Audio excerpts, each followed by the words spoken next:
Aujourd'hui c'est un jour très spécial puisque aujourd'hui je vais tester la palette de Marion Caméléon X Sephora Collection partie 2. Puisqu'en fait elle avait fait déjà une collaboration avec Sephora pour une première palette. Et là donc c'est sa deuxième palette qui est donc sortie il y a quelques semaines. Donc je vais vous donner mon avis sur la pigmentation, sur la palette, sur tout ce qui a pu se passer, mais aussi sur toute l'organisation, puisque vous le savez, pour la première palette, il y a eu beaucoup de problèmes pour l'avoir. Sephora, le site avait bugué, il y a eu des problèmes d'annulation. Alors moi j'en fais pas partie personnellement, j'en étais très fier d'ailleurs, mais il y a eu des annulations de palettes pour certaines personnes. Enfin voilà, ça a été un énorme problème pour cette palette. Voilà, on va pas y revenir, on va pas remettre le couteau dans la plaie. Mais pour cette collaboration, en tout cas, ça s'est bien mieux passé que la première palette. Donc déjà, on n'a eu aucun problème sur le site internet de Sephora quand on a pu se le procurer le jour J. Donc pas de bug, rien du tout. Tout s'est très bien passé. Donc c'était vraiment très bien en termes d'expérience client, que tout se passe bien, tout simplement. En termes de stock de palettes, il y en avait énormément, puisqu'en fait il y en a toujours actuellement. À l'heure où je vous poste la vidéo, je ne sais pas s'il y en a toujours, je pense que oui. N'hésitez pas à checker sur le site de Sephora, mais en tout cas si vous souhaitez vous la procurer, il y en a toujours. Donc Marion et Sephora ont fait en sorte que les stocks soient bien plus que la première, donc ça c'est ce qui est top, puisque du coup tout le monde a pu l'avoir.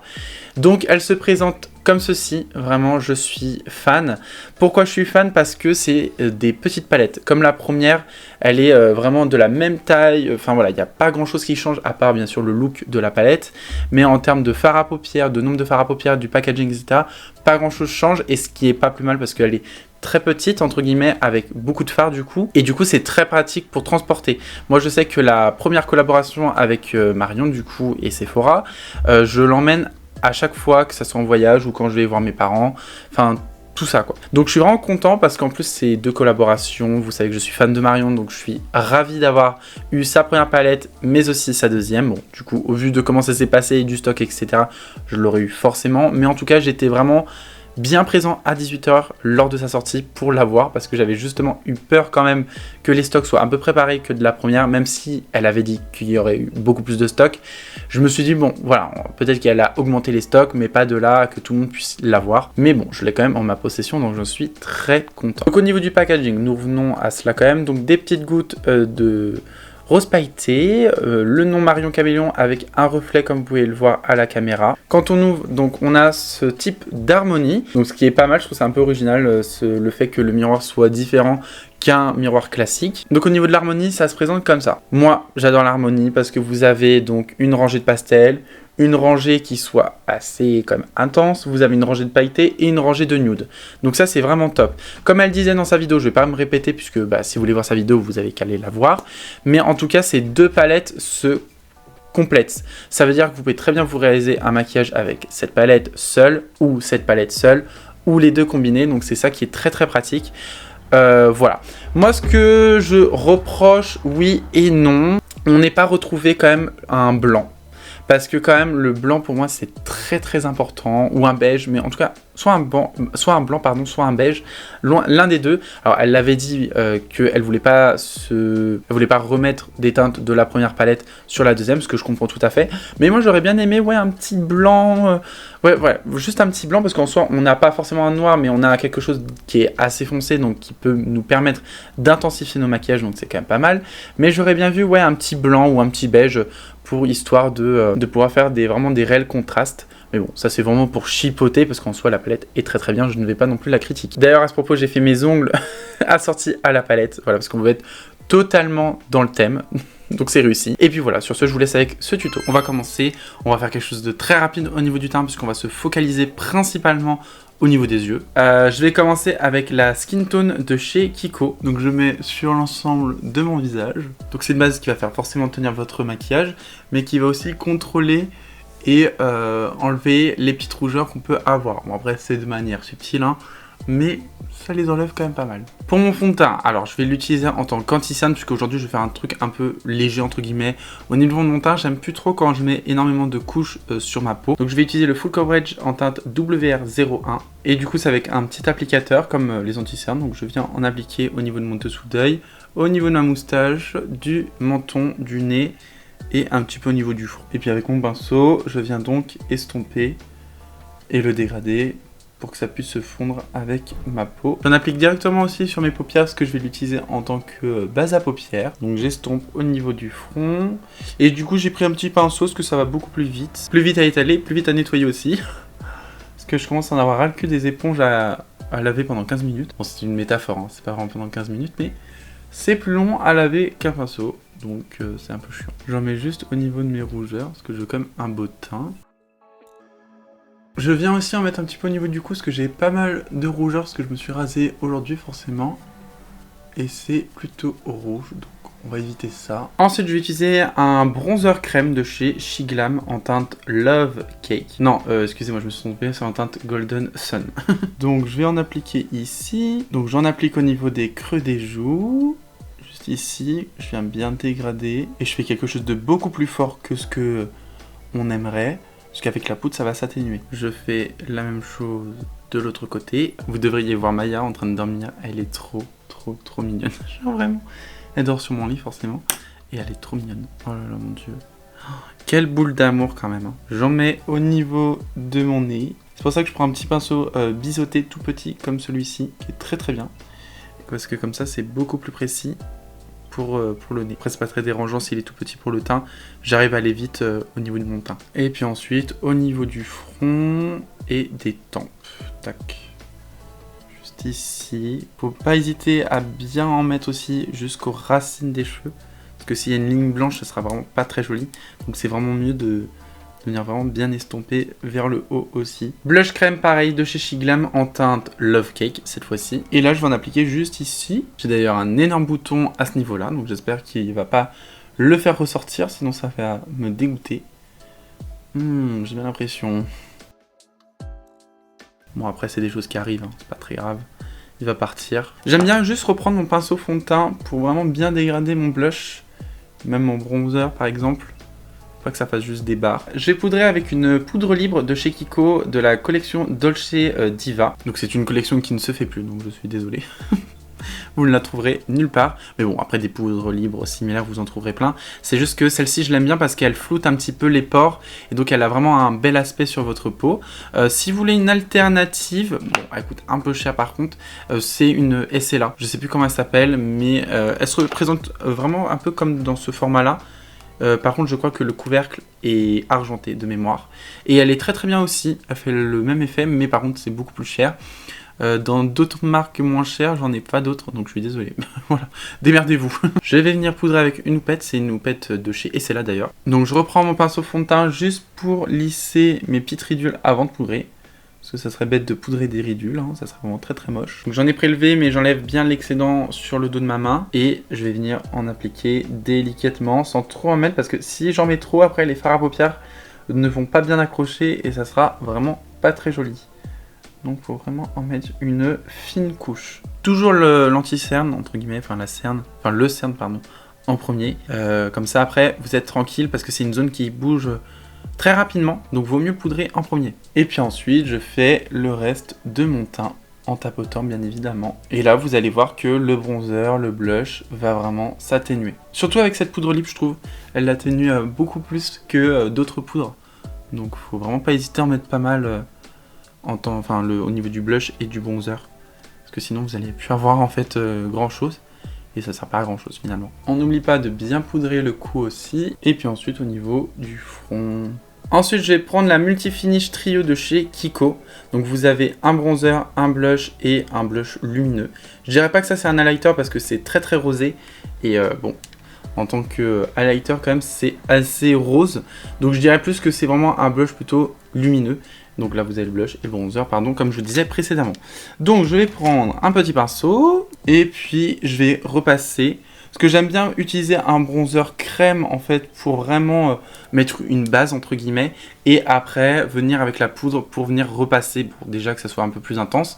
Mais je trouve qu'en faisant cette technique là, ça permet que ça soit beaucoup plus naturel et qu'on met moins de poudre au niveau du blush et du bronzer sur notre visage. Parce que par exemple, il y a... je sais pas, quelques semaines, je l'ai fait sans mettre de blush et de bronzer crème et en mettant que de la poudre, c'est pas du tout ce que j'aime maintenant. C'est trop poudreux et je trouve ça moins joli. Même en mettant le spray fixateur, je trouvais que c'était trop poudreux. Enfin, que mon teint était très poudreux et ce que je n'aime pas. En tout cas, plus maintenant.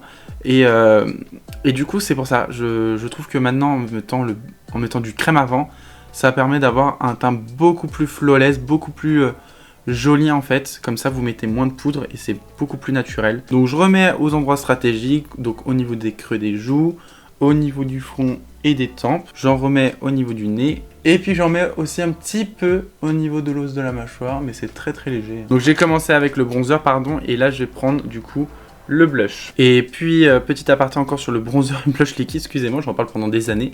Mais aussi ça permet que ça tienne plus longtemps aussi dans la journée. Parce que si le blush poudre ou le bronzer poudre s'en va, bah, il vous reste toujours le bronzer et le blush liquide, puisque lui il sera vraiment poudré, donc il tiendra toute la journée. C'est comme un fond de teint entre guillemets, donc il tiendra toute la journée, voire toute la soirée. Au niveau des sourcils, bah, je vais utiliser une pommade à sourcils de chez Kiko. C'est le Lasting Eyebrow en teinte 6. Donc avec une petite brosse, je viens enlever l'excédent de poudre ou de résidus de poudre ou de fond de teint qui a pu se migrer au niveau de mon sourcil. Je prends mon pinceau biseauté et puis je vais venir compléter l'intérieur de mon sourcil. Je fais pas grand chose au niveau de mon sourcil puisqu'il est déjà assez présent, assez fourni, mais je viens quand même compléter les petits trous, les petits manques que je peux avoir au niveau de mon sourcil. On va pouvoir passer aux yeux avec du coup la deuxième collaboration avec Marion Caméléon X Sephora. La palette qu'on attendait tous puisque c'est un peu le sujet de la vidéo. Donc qui est comme ceci, comme je vous le rappelle. Je pense que je vais partir sur quelque chose d'assez coloré quand même. Donc ce que je vais faire, je vais faire un truc au niveau du coin interne dans les tons orange et on va faire quelque chose de très vert au niveau de tout ça. Je vais intensifier avec Galaxy, comme ça on va utiliser Galaxy. J'illumine avec Confetti, comme ça on utilise Confetti. Ça peut être pas mal. Allez, on s'y lance, voilà, je vais vous zoomer. Donc je vais commencer avec la teinte fauve, juste ici. Et je vais donc l'appliquer au niveau de mon coin interne, juste ici. Donc je viens vraiment tapoter le pigment, je viens pas le dégrader. Et je monte pas trop haut parce que je vais dégrader avec une teinte beaucoup plus claire. Bon, la pigmentation y est, c'est vraiment un très joli orange. Je n'hésite pas à aller un petit peu sur mon nez, formant un arc de cercle. Sur un petit Kleenex, j'ai nettoyé du coup mon pinceau et je vais légèrement le dégrader. Ensuite, je vais appliquer la teinte safran et je vais l'appliquer du coup juste ici, donc au-dessus de mon orange. Et je vais l'intensifier avec la teinte charbon. Donc je le mets en dessous de mon orange, il ne faut pas qu'il soit trop mangé sinon on ne verra plus l'orange. J'ai essuyé mon pinceau sur une serviette et puis je vais venir vraiment le dégrader. Hop. Je remets juste un petit peu d'orange parce que je trouve que je l'ai un petit peu mangé quand même. J'ai fait mon clutch crease hors caméra pour au niveau de mon coin interne. Je voulais pas vous montrer puisqu'on n'est pas sur le sujet de la vidéo, on est vraiment là sur le crash test de la palette. Je vais prendre la teinte Alien et je vais l'appliquer du coup au niveau de mon ras de cils. Donc très pigmenté hein, comme d'habitude, de toute façon je n'en doutais pas de la pigmentation, hein, clairement. Je prends un gros pinceau et je vais appliquer la même teinte au niveau du coin externe. Et je vais bien étirer la matière.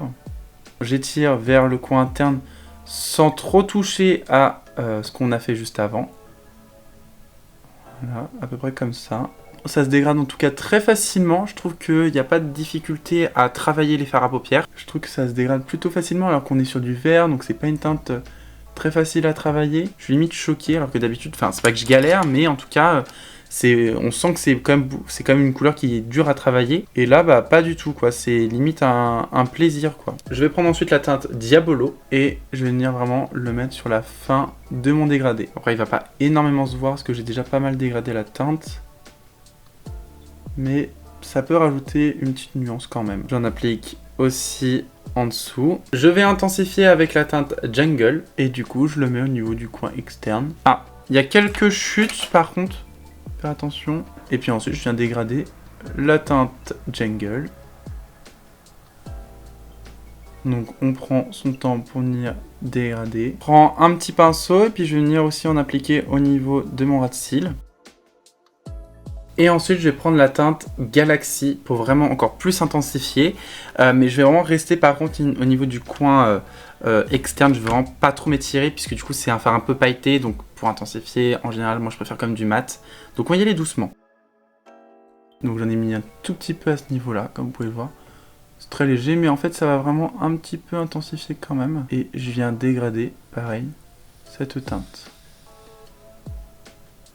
Et puis pareil, je vais en mettre au niveau de mon ras de cils, mais je vais rester au niveau du coin externe, donc à la moitié de mon œil finalement. J'ai fait mon cut crease pareil hors caméra, donc voilà, j'ai fait une sorte de liner entre guillemets. Donc on va pouvoir remplir l'intérieur avec des paillettes. Donc je prends la teinte confetti, et puis je l'applique au niveau de ma base. Et je vais juste prendre son autre palette de la première collaboration, juste pour prendre la teinte Sarcasme, qui est donc le blanc. Et je vais l'appliquer juste au coin interne, juste ici, pour venir un petit peu illuminer. Hors caméra, j'ai fait plusieurs choses. Donc déjà, j'ai fait l'autre œil, essentiellement. J'ai fait un liner, donc j'ai suivi le trait que j'ai fait en coin interne. J'ai fait un liner classique que je suis revenu un petit peu vers jusqu'au milieu de mon œil. J'ai fait une bascule, j'ai mis du mascara et du crayon noir dans ma muqueuse du haut et du bas. On va pouvoir terminer du coup avec les lèvres. Donc je vais toujours utiliser, comme d'habitude, mon crayon à lèvres habituel, donc le Everlasting Color en teinte 404.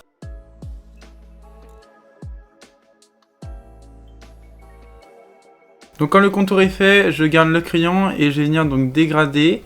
Donc au niveau des commissures, hop, au niveau d'ici, comme ça va me faire un petit ombré. Au niveau de la lèvre du bas, donc ça me semble pas mal. Et je vais rajouter un rouge à lèvres, donc c'est un rouge à lèvres de chez Kiko de la collection Create Your Balance en teinte numéro 2. Et du coup je viens tapoter légèrement donc au centre de ma lèvre.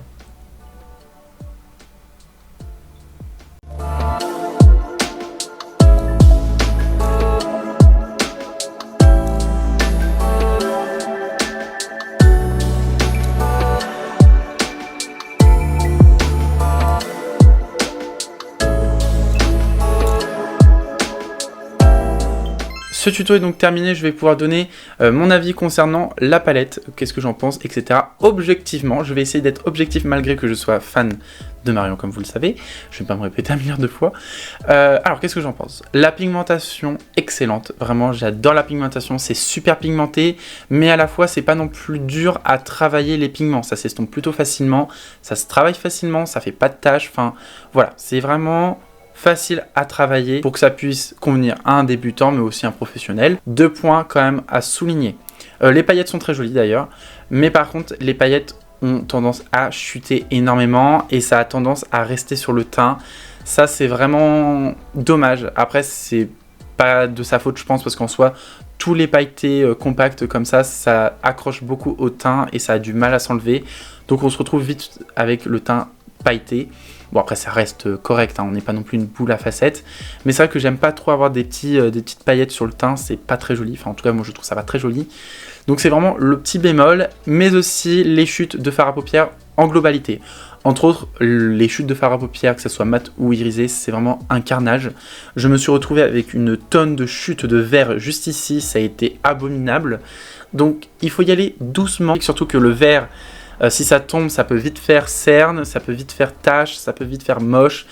Donc voilà, il faut faire très attention. Après, c'est vrai que pour cet œil-là, j'ai pas trop fait attention, donc c'est pour ça que j'ai eu beaucoup de chutes, je pense, à ce niveau-là.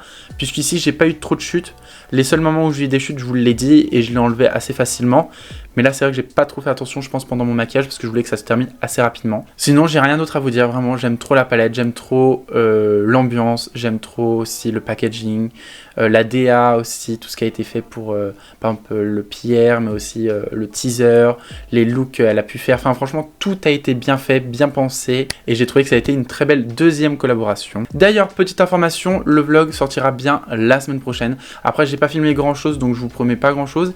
Et s'il n'y a pas de vlog, bah, il n'y aura pas de vlog du mois de septembre, ce n'est pas grave, mais du coup ça sera remplacé par une vidéo traditionnelle, vous inquiétez pas. Bref, en tout cas, abonnez-vous, likez cette vidéo si elle vous a plu, et sur ce, on se retrouve la semaine prochaine pour une prochaine vidéo.